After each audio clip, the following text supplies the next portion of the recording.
I wanted to just give a little bit of context about what we are doing here with machine learning and why the mathematical foundations are so vital. And so I wanted to start with a story, actually. When I was a graduate student, I was at Rice University, and I was studying medical imaging. And so I went across the street to the medical school to talk with a collaborator. In the elevator, they had this sign that said if you would sign up for their fMRI study, where you would learn how your brain responds to different stimuli, then you would get a CD with all of your brain data. So I thought that sounded really fun, and I immediately signed up. And it was super interesting. They had us lie in the scanner, and then they would have us drink either water or Kool-Aid and see how we responded, whether it was coming in a regular cadence or whether it was coming at random. So I learned a ton through the whole experience. But a few weeks later, the professor who was running the study called me, and he said, when we were looking at the data for this experiment and we came to yours, we found a meningioma, a brain tumor. And he said, you got to go get that clinically looked at. And I did, and they removed it, and it was totally benign, and I never had any kind of symptoms or complications. So I was extremely lucky. But I think this is an interesting story to think about today, more than 20 years later, because AI and machine learning are transforming almost every aspect of that story.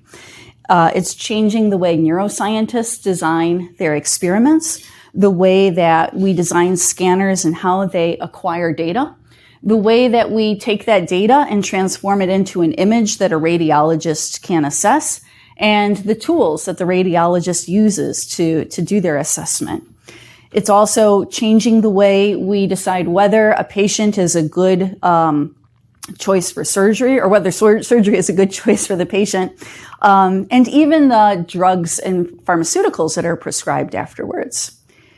And healthcare is not the only area where we are seeing enormous work being done in AI and machine learning. People are exploring ways in which it might transform scientific discovery more broadly, predicting the structure of proteins, trying to understand the laws of nature and to make them, some of them more quantitative than they are currently, or understand the early seeds of structure in the universe. We also see it being used outside of the natural sciences.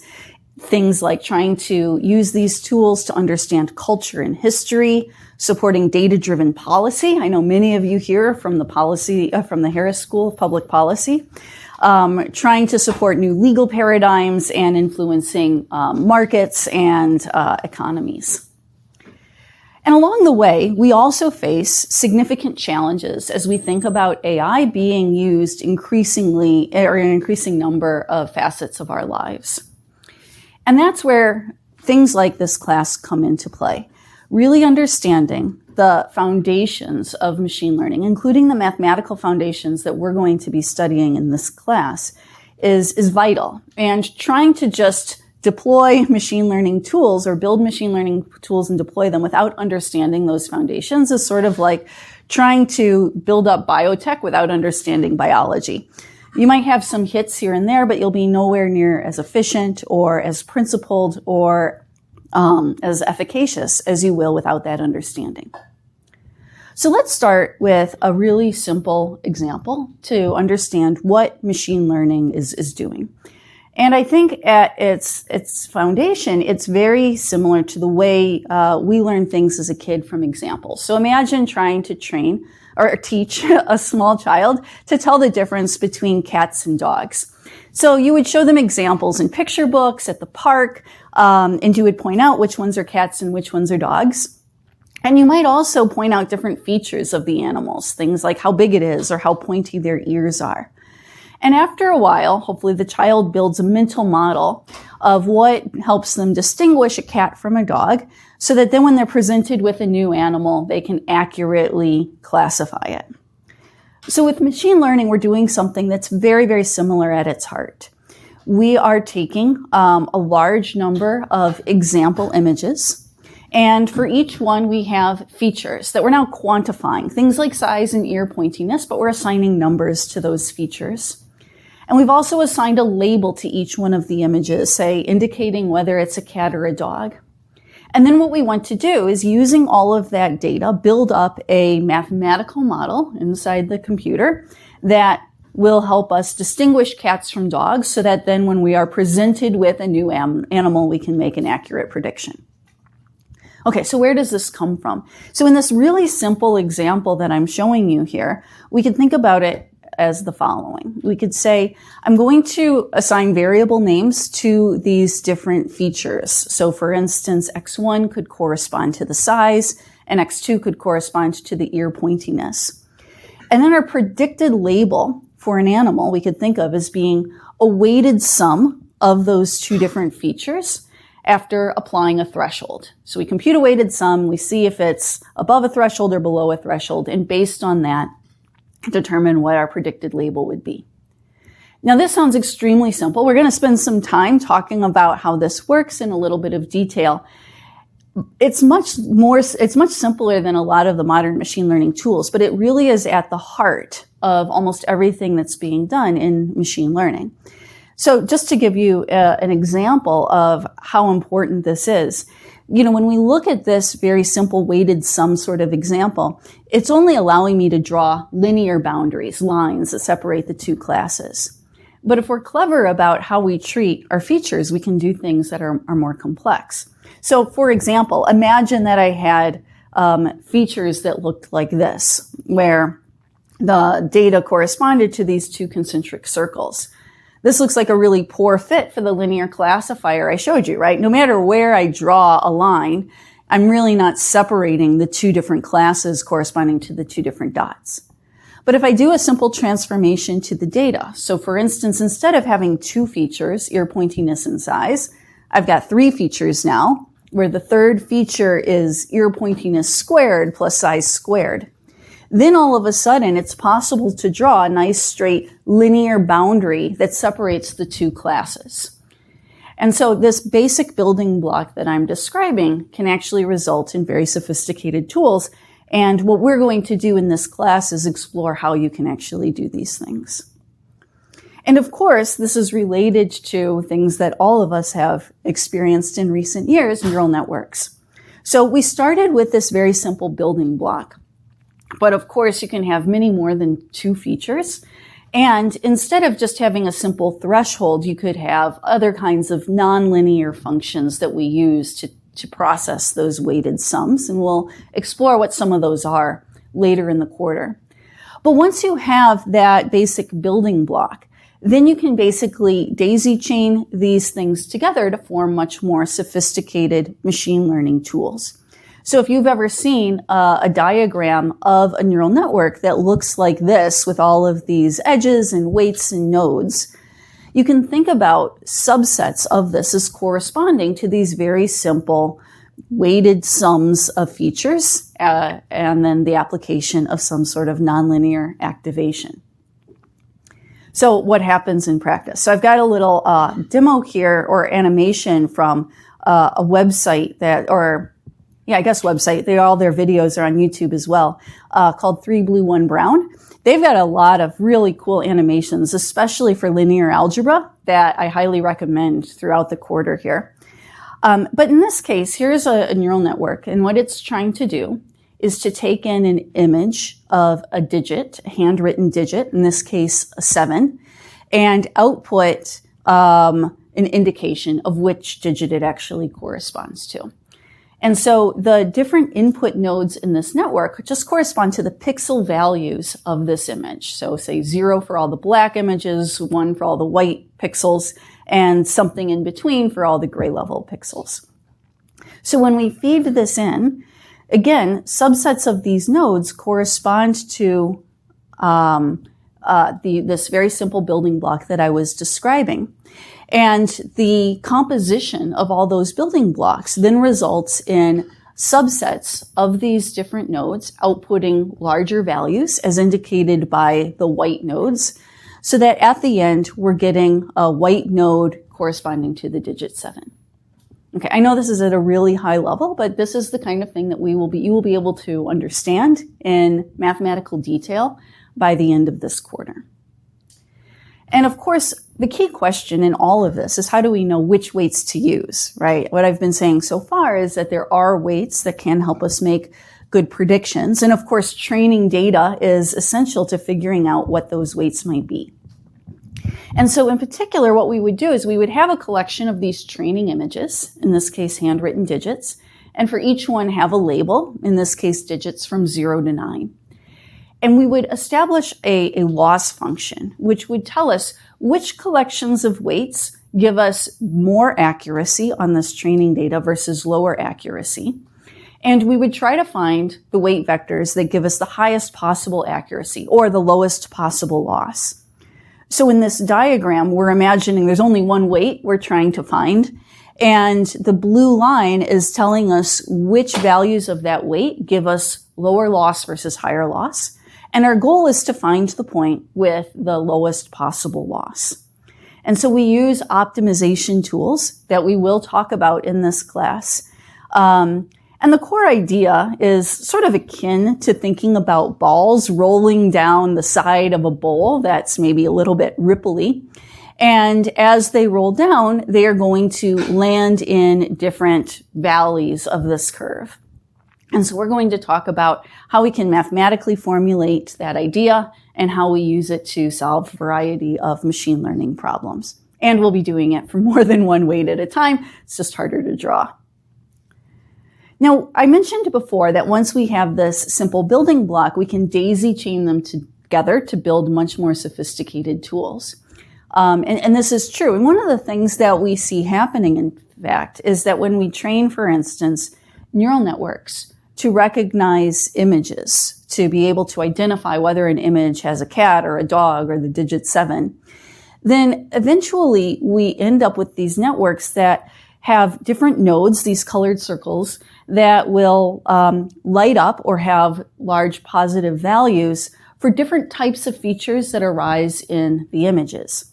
And in this diagram, what we can see, what's happening for one example, trained network, is that in early layers of the network, we have different nodes lighting up or becoming active when an image has got certain kinds of edges or lines present in it. And then when we get to middle layers, we see that those nodes are representing somewhat higher level features. So things like eyes and noses and lips in the context of facial recognition, or wheels or doors in the context of vehicle recognition, etc. And then when we finally get to almost the final layers, closer to the output, where we're having to correctly identify what the class of the object is, we see very high level features like full faces or full vehicles, etc. And this is what enables us to do much fancier machine learning tasks than simply classifying each image as either a cat or a dog, but to in a more nuanced way, identify the content of images. And these same kind of tools are being used in different ways in order to do things like generative AI. So for instance, generating images. So if you've played around with things like DALL-E or other commercial products, many of them are using things like diffusion models. And the idea is the following. Given a nice, oh yeah.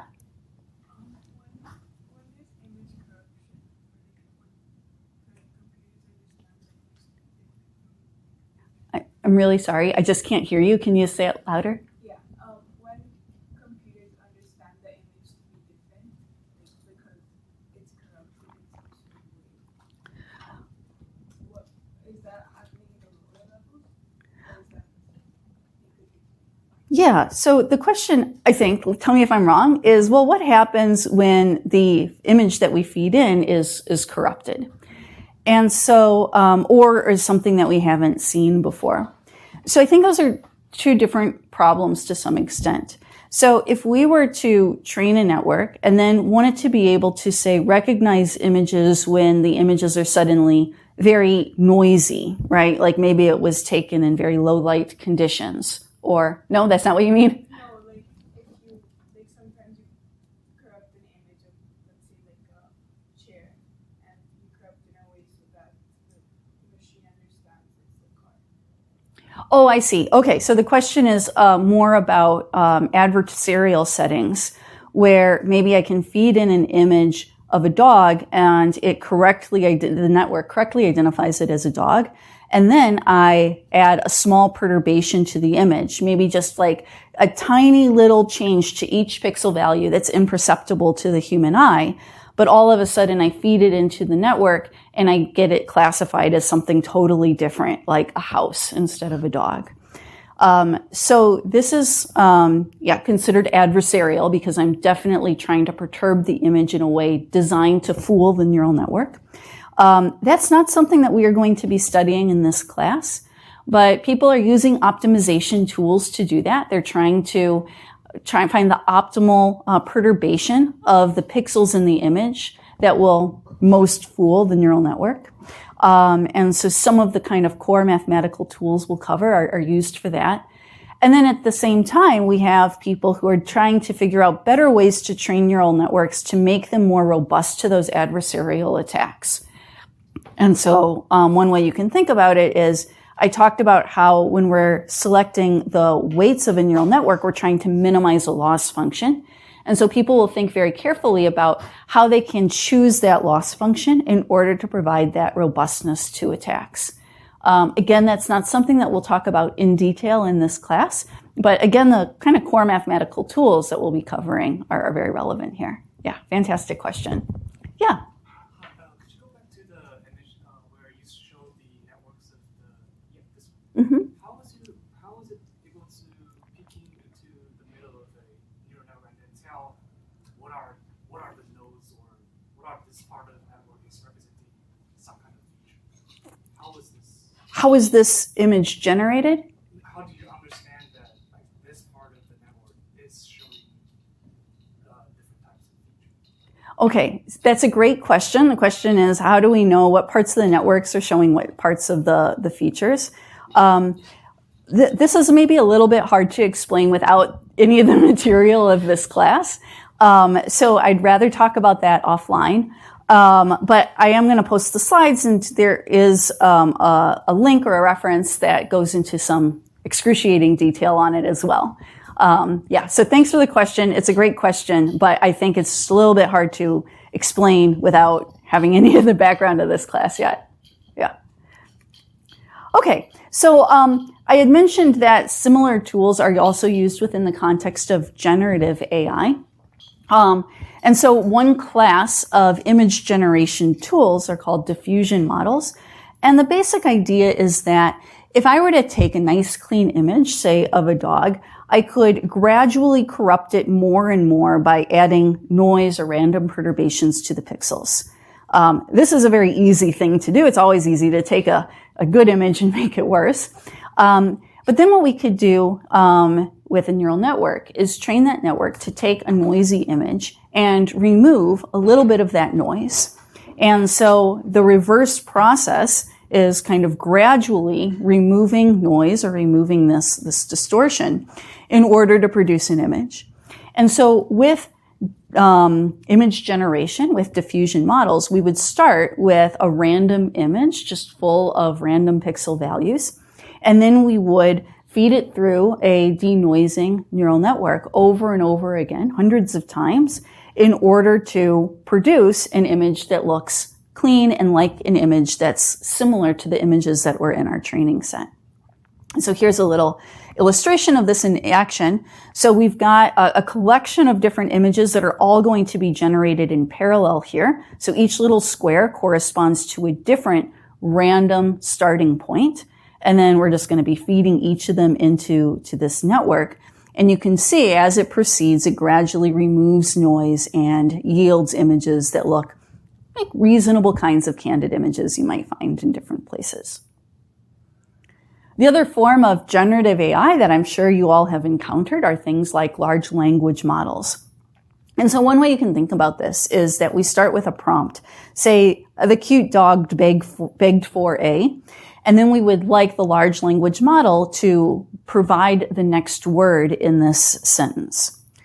And so what we do is we use neural networks to effectively tell us or predict the probability of each possible next word based on the past words in the prompt, and then draw words from this distribution. So if our dictionary contained words like bone or spaceship or ball or martini or necklace, then with high probability the next word is bone or possibly ball, but the probability of it being spaceship is very low. And so once we know what these probabilities are, then we can sample from this distribution. And so with high likelihood, we're going to select bone, but there is some small non-zero likelihood that we would generate or choose the word spaceship. And this is what allows these models to produce unique and different text every time you might run it. Okay, so these are some of the ways in which machine learning are used that you may have already encountered. But I think we really need to also think about some of the challenges presented by AI. And I think this highlights the importance of really understanding the mathematical foundations. So in particular, when we train AI models or machine learning models, it requires huge quantities of data for the most part, just billions of images, trillions of text snippets. And this can be challenging to even just choose a good data set. So in this little toy example, I've got a bunch of images of cats and dogs. All of the cats in this data set are indoors. All of the dogs are in the grass. And so this is not a good data set because there's this strong correlation between the class I care about, dog, and grass, even though in reality, grass doesn't tell me anything about the type of animal. And so I could train a neural network or other machine learning tool on a data set like this, and then when presented with a new image, make a completely wrong prediction. Now this feels a little bit trivial because we can immediately look at this data set and see that it is not really reflecting the full diversity of situations in which we might encounter cats or dogs. But it can also be much more subtle. So for instance, imagine that we wanted to build a machine learning tool to distinguish between chest radiographs representing patients with pneumonia versus non-pneumonia. We can have similar kinds of spurious correlations represented in these data sets that can result in false diagnoses or classifications. And this has been observed. People have seen where neural networks will home in on features like, what was the data acquisition protocol? So maybe if a doctor thinks you have pneumonia, they put you in scanner A, and if they think you don't have pneumonia, they put you in scanner B, and you don't realize that. You just take all of the chest images, and then you have these spurious correlations that can really impair your machine learning system. And so a key question that we're constantly having to grapple with is whether our data is sufficiently diverse for making important high-stakes decisions in healthcare, in finance, in defense, in a number of different regimes. And I also want to emphasize that, sometimes when we face these sorts of challenges, we tend to talk about whether the data is sufficiently diverse. But often we have to take a step back and think about whether the way we even set up the problem in the first place is well thought out and well designed. And so one of my former Booth colleagues did a study a few years ago where he found a major healthcare risk algorithm exhibited some significant racial bias. And the team that designed it was surprised by this because they had made real efforts when they were choosing their training data to make sure that there were, I think, roughly equal numbers of, in this case, Black and white people. So they were trying deliberately to avoid the kinds of data, lack of data diversity issues that I was describing in the previous slides. The problem came in with how they even set up the problem, because we not only need the training sample features, but we also need the labels. So they were trying to predict healthcare risk, but they didn't have good labels for risk. So instead, they used as a proxy healthcare expenditures. But those are not the same, and the way that different communities access the healthcare system are very different. And so by focusing on healthcare expenses instead of healthcare risks, they ended up with a system that was deeply biased. And so this is something that's a little outside the scope of this class. Often we're going to assume we're presented with the data. But I think it's just worth emphasizing up front that we should always be questioning where that data came from, how it was set up, and what we're trying to do with it. Another way in which mathematical foundations can play a key role is in providing privacy guarantees. So in early days, people would try to protect the privacy of people represented by a data set by aggregating samples. So instead of having a database with each person's data, they would maybe aggregate groups of 10 people and just show the average for each group of 10. This sounded good, but it turned out that unless you had more conditions, it was very easy to break this and violate people's privacy. But using mathematical tools and statistical tools, methods like differential privacy came into play, where we could randomly perturb data in a way that would give us guarantees on the amount of privacy that we were getting. Of course, there's an inherent trade-off between how much privacy we are preserving and how much accuracy we can have in our machine learning tools. But at least with understanding the mathematics, we were able to really understand those trade-offs and make sure that we weren't deploying tools that were easily breakable. I also want to emphasize that statistics plays a major role in a lot of machine learning. Again, this is a little outside the scope of what we'll be able to cover just in this quarter, but it's worth mentioning. We see statistics being used in the way we think about sampling words or tokens in large language models, in trying to think about fairness and different types of fairness or measures of fairness and how we can deploy those in machine learning methods, trying to quantify uncertainties associated with our predictions, preventing overfitting, which I have illustrated in my graphic, and also trying to understand distinctions between correlation and causation. Okay, so with that, I guess just in closing here, want to emphasize that I've talked a lot about neural networks. I think that's because you've all been experiencing the neural network tools in your daily lives more and more. But we're also going to talk about other methods that arise in machine learning. One, for instance, is recommender systems. So this is used, for instance, by Netflix to try to predict how much you are going to like different movies. So they've got a whole collection of different movies and a whole collection of different users. And each user or customer has watched a subset of the movies and indicated whether they liked it or not, or back in the early days, even giving it a star rating indicating how much they liked it. And so what they would like to then be able to do is to take this table and fill in all of the missing entries. And this is where machine learning tools come into play. And in particular, what we're going to actually study in some detail in this class is that the core idea behind their predictions is that there are certain kinds of representative movie watchers. And we, after the fact, can attribute properties to these movie watchers, though this is not explicitly what's happening in the algorithms. But we could imagine there being a movie watcher who really loves romance movies, and another one who loves comedy, another who loves action, and another who loves horror. And so we could imagine that we know for each of those movie lovers which movies they prefer and don't prefer. And then we can think of each individual customer as being a weighted combination of those quintessential movie lovers, right? So maybe I really like romance and comedy and have no use for action and horror, and somebody else really loves horror and comedy, for instance. And so if we have this model, then we can say, well, our task is to figure out what these representative movie watchers look like, what kind of movies they prefer, and then for each customer, which representative movie watchers they most resemble. And we use our observed data to do that.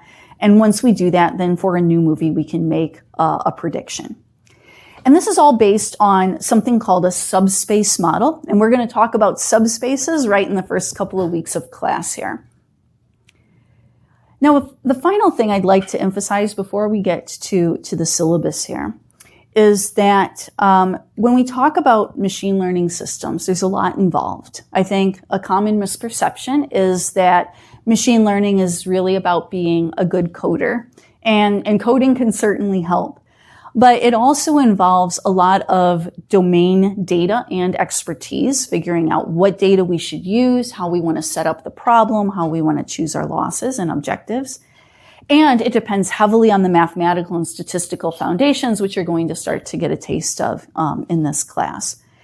And trying to really transform AI or make AI have all these transformative outcomes that we highlighted at the beginning of this lecture without that domain expertise and without those foundations is frankly impossible. So let me just give you a couple of examples. So how many of you have heard of AlphaFold? Anyone? Okay, a good fraction of you. So this is an AI tool that can predict the structure of proteins. And this is really important, for instance, for designing different pharmaceuticals. And, you know, this was a problem that people have been studying for decades. The Protein Data Bank had a huge collection of different protein structures that scientists had assembled over decades. And that combined with different mathematical tools for machine learning led to AlphaFold, which has had enormous impact. They're thinking that it's just really going to transform the drug discovery industry. And in fact, one of the lead researchers for AlphaFold is a UChicago alumnus. So we're very, very proud of him and his work. But we see similar things arising in a variety of settings. So we see people coming together with computer vision systems together with mathematical and statistical foundations to advance things like precision agriculture or autonomous vehicles. And again, these foundations that we're talking about played a key role. People have been studying autonomous vehicles for a long time. There was this very famous DARPA Grand Challenge 20 years ago now, where different teams were competing to design autonomous vehicles that could win a race on a track. And we've come a long way in that 20 years because of these sustained investments. I mentioned medical imaging earlier. Again, mathematical and statistical foundations are playing a critical role in designing new tools. When we think about protecting our GPS systems from space debris, this is requiring not only domain expertise, but a variety of different mathematical tools.